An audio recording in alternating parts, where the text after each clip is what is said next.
جو لوگوں کا حق کھاتے ہیں، کیونکہ اگر میں نے آپ کا حق کھا لیا ہے اور آپ میں سے میرے بھائی وہ اللہ نہ کرے، میں اللہ سے معافی مانگتا ہوں، یہ نہ کہنا میں پتہ نہیں زوار بھائی کیسی مثال دے رہا ہے، میں اپنے اوپر مثال دیتا ہوں کہ میں نے آپ میں سے کسی بھائی کا کوئی حق کھا لیا، جب تک آپ مجھے معاف نہیں کرو گے تو وہ اللہ مجھے کبھی معاف نہیں کرے گا۔ نماز نہیں پڑھی، اللہ اور آپ کا معاملہ ہے، اللہ آپ کو معاف کر دے گا۔ میری بات لمبی ہوتی جا رہی ہے لیکن سمجھانا جو ہے وہ بھی تو ایک مقصد ہوتا ہے تاکہ آپ لوگ سمجھ جاؤ۔ تو بھائی اعتماد کو قائم رکھو، انشاءاللہ کامیاب ہو جاؤ گے۔ تو اپنے کسٹمر کے ساتھ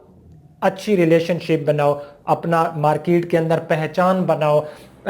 ٹویٹا کی گاڑی ہے وہ آپ کی پہچان نہیں ہے، ہونڈا کی گاڑی آپ کی پہچان نہیں ہے، آپ کی پہچان آپ کی ایمانداری اور سچائی ہے، ٹھیک ہے؟ پہلی بات تو یہ ہے۔ دوسری بات ہے کہ اگر آپ بگنر ہو تو آپ لوگ یہ سوچو گے کہ ہمیں گاڑیاں کہاں سے خریدنی چاہیے، کیسے خریدنی چاہیے تاکہ ہمیں جو ہے وہ گاڑی پروفٹ دے۔ جی ہاں بالکل، میں آپ کو بتاتا ہوں کہ آپ کو یہ گاڑیاں کہاں سے خریدنا چاہیے۔ پہلی بات ہے کہ آپ کو گاڑی خریدنے میں اور بیچنے میں اگر آپ یہ سوچتے ہو کہ ہمارا ایک بڑا سا شو روم ہو، ایک بڑا سا ہال ہو، وہاں ہم بیٹھے ہوں، بڑا سا آفس ہو، تو بگنر ایسی غلطی کبھی نہ کریں۔ ہمیشہ بزنس جو ہوتا ہے اس کو آہستہ آہستہ اوپر لے کے جائیں۔ ایسے نہ ہو کہ آپ ایک بڑا سا ہال لے لیں، ایک اچھا سا آفس بنا لیں، ایک دو جو ہے وہاں پر کام کرنے والے لڑکے رکھ لیں اور آپ کا بزنس ہی نہ چلے تو پھر کہاں جاؤ گے؟ آپ وہاں پر رینٹ بھی دو گے یا اپنی وہاں پر انویسٹمنٹ کرو گے؟ نہیں، آہستہ آہستہ اگر آپ اوپر جاؤ گے تو آپ کامیاب ہو جاؤ گے۔ تو پہلی بات یہ ہے کہ اگر آپ کے پاس اتنی آپ افورڈ ہی نہیں کر سکتے کہ آپ کسی جو ہے ہال کا رینٹ دے سکو یا آپ ایک شو روم جو ہے اس کا رینٹ افورڈ نہیں کر سکتے، تو میرے بھائی آج کل یہ ہال میں بیٹھ کے بزنس کرنے کا دور ختم ہو گیا ہے، دور آ گیا ہے میرے بھائی۔ آج کل ہے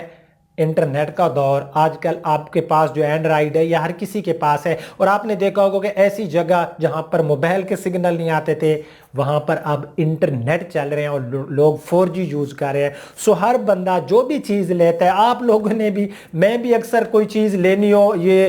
کیمرہ وغیرہ لینا ہو، کوئی لائٹ لینی ہو اپنی یہ یوٹیوب چینل کے لیے، تو میں یوٹیوب پہ اس کے ریویو دیکھتا ہوں یا پھر وہ گوگل میں جا کے مختلف ویب سائٹ پہ ان کے پرائس دیکھتا ہوں، جہاں پر مجھے لگتا ہے کہ یہ ویب سائٹ ٹرسٹیبل ہے تو میں وہاں پر آن لائن وہ چیز خرید لیتا ہوں، ٹھیک ہے؟ تو آج کل بھائی آن لائن بزنس ہے، تو آپ لوگ بھی آن لائن بزنس میں جو ہے اپنی گاڑیاں گھر کھڑی کر کے بھی سیل کر سکتے ہو، ٹھیک ہے؟ اس کے بعد جو ہے کہ اس کے بعد آپ کو گاڑیاں کہاں سے خریدنی چاہیے؟ آپ کے پاس جو اینڈرائیڈ ہے، آپ مختلف ویب سائٹ پہ لگے ہوئے گاڑیوں کا ایڈ دیکھو، جہاں پر آپ کو لگے کہ یہ گاڑی جو ہے مجھے ٹھیک پرائس میں مل رہی ہے وہ گاڑی آپ خرید لو۔ لیکن ایک بات کا آپ نے ہمیشہ خیال رکھنا ہے کہ کچھ لوگ آن لائن اپنی گاڑیوں کا ایڈ لگا دیتے ہیں لیکن وہاں پر جب ہم گاڑی جا کر دیکھتے ہیں تو وہ چیز جو ہے اس کے اندر نہیں ہوتی۔ سو جس بندے کی بھی گاڑی کا آپ لوگ ایڈ دیکھو تو اس کے ساتھ پہلے جو ہے اس سے پوچھ لیں یار ہمیں جو ہے نا اس کی ایک فریش، کیونکہ آپ نے جو ویب سائٹ پر لگائی ہوئے ہیں، اور بھی ہمیں فریش جو ہے نا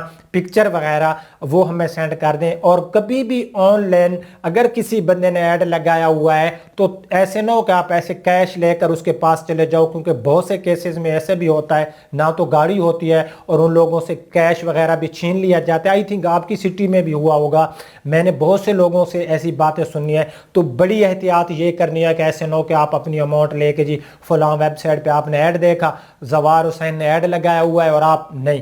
تھوڑی سی میرے بارے میں تحقیق کر لیں بھائی، آپ 20 25 یا 15 لاکھ کی گاڑی لے رہے ہو، تو یہ ایک طریقہ ہے۔ اس کے بعد جو ہے آپ جب گاڑی خریدتے ہو، آپ گاڑی خریدنے سے پہلے آپ نے اس چیز کو مد نظر رکھنا ہے کہ اس گاڑی کی ڈیمانڈ ہماری سٹی میں ہے یا نہیں ہے، ٹھیک ہے؟ آپ کی سٹی میں ہونڈا کی گاڑیوں کی ڈیمانڈ ہے تو آپ ہونڈا کی گاڑیاں لے کر آؤ، سوزوکی کی گاڑیوں کی ڈیمانڈ ہے تو آپ سوزوکی کی گاڑیاں لے کر آؤ، ٹویٹا کی گاڑیوں کی ڈیمانڈ ہے تو ٹویٹا کی گاڑیاں لے کر آؤ، جیپنیز لوگ لیتے ہیں تو جیپنیز گاڑیاں لے کر آؤ۔ اگر آپ کے پاس اتنی زیادہ اماؤنٹ نہیں ہے، اگر آپ 1 کروڑ کے، آپ کے پاس 1 کروڑ اور آپ گاڑیوں کا بزنس کرنے جا رہے ہو، تو آپ ایسے نہ ہو کہ 50 50 60 60 لاکھ یا 70 لاکھ کی پراڈو لو، بھائی وہ تو ایک ہی آئے گی۔ آپ چھوٹی گاڑیوں میں انویسٹ کرو، جی ہاں چھوٹی گاڑیوں میں 6 7 لاکھ والی گاڑی، یہ کیا ہوتا ہے، ان گاڑیوں کے خریدنے والے زیادہ ہوتے ہیں، ٹھیک ہے؟ کہ جو سستی گاڑی ہوتی ہے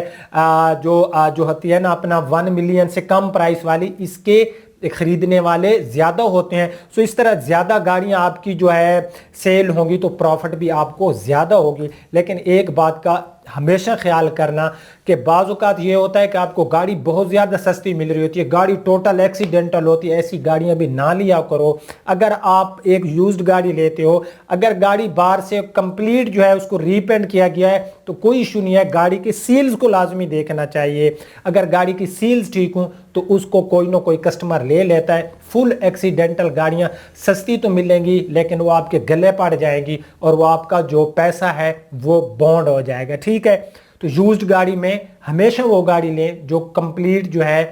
یعنی کہ نان ایکسیڈنٹل ہو۔ تو چھوٹی گاڑیوں میں زیادہ انویسٹ کریں۔ اس کے بعد جب بھی کسی بگنر حضرات کو میں خصوصاً یہ بات میسج دیتا ہوں، میرے بھائی جہاں سے بھی گاڑی لیں اس سے ایک اسٹامپ کرائیں، ٹھیک ہے، کہ ہم نے یہ گاڑی آپ سے لے لی ہے، گاڑی کی کمپلیٹ جو ہے 1.5 پہ گاڑی کو چیک کرا لیں۔ ایسا نہ ہو کہ وہ گاڑی کل کو جو ہے اس گاڑی کے اوپر کوئی FIR ہو، ہزاروں آپ کو پتہ ہے کہ مسائل ہوتے ہیں، تو بھائی کلیئر کریں جس سے گاڑی لیں اس کے ساتھ جو ہے آپ ایک معاہدہ کر لیں، تحریری معاہدہ ہو جائے گا تو اس سے یہ ہوگا کہ آپ لوگ سیف رہو گے۔ اس کے بعد جب بھی آپ گاڑی بیچ رہے ہو تو اس وقت بھی آپ جو ہے اپنی جو ایک تحریری معاہدہ ہوتا ہے وہ لازمی کیا کریں، خصوصاً اگر آپ لوگ بگنر ہو یا پھر آپ گاڑیوں کا بزنس تو نہیں کرتے لیکن آپ فیملی یوز کے لیے گاڑی خریدنے جاتے ہو، پھر اگین اس کو سیل کر رہے ہوتے ہو 1-2 سال بعد، تو آپ بھی اس بات کو لازمی فالو کریں۔ وہ میرے بھائی جو فیملی یوز کے لیے گاڑی لیتے ہیں 1-2 سال بعد گاڑی کو سیل کر دیتے ہیں۔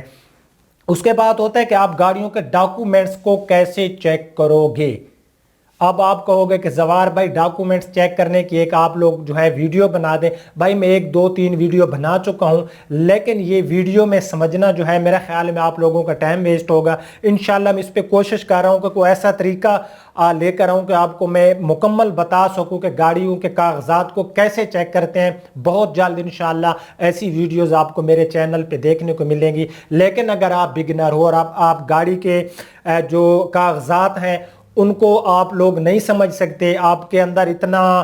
جو آپ سمجھداری نہیں ہے، تو بھائی ہمیشہ جو سمجھدار لوگ ہوتے ہیں ان کی ہیلپ لو تاکہ آپ لوگ کسی 2 نمبر گاڑی خریدنے سے بچ سکو۔ اس کے بعد اگر آپ کو کوئی یہ کہتا ہے کہ نان کسٹم پیڈ گاڑیاں ہیں ہمارے پاس اور لے جاؤ، یہ رجسٹرڈ ہو جائیں گی، کبھی بھی اس چکر میں مت پڑنا، وہ گاڑی آپ کی رجسٹرڈ نہیں ہوگی۔ جی ہاں، اگر اس گاڑی کو رجسٹرڈ کیا جائے گا تو وہ انلیگل طریقے سے کیا جائے گا، لیگل طریقے سے اس گاڑی کو رجسٹرڈ نہیں کیا جائے گا۔ اگر آپ کو کوئی کہتا ہے کہ جی نان کسٹم پیڈ گاڑیاں ہمارے پاس ہیں، آپ آ جائیں، 20 لاکھ والی گاڑی 3 لاکھ میں لے جائیں، 2-3 لاکھ روپے ہمیں دیں اور ہم کرا دیں گے آپ کو گاڑی رجسٹرڈ، تو ایسے چکر میں آپ لوگ بالکل نہ پڑیں، یہ فراڈ ہوتا ہے اور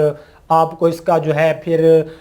بھاری نقصان اٹھانا پڑے گا، ٹھیک ہے۔ 100 بات کی میں ایک بات کروں گا کہ ہمیشہ ایمانداری اور سچائی کو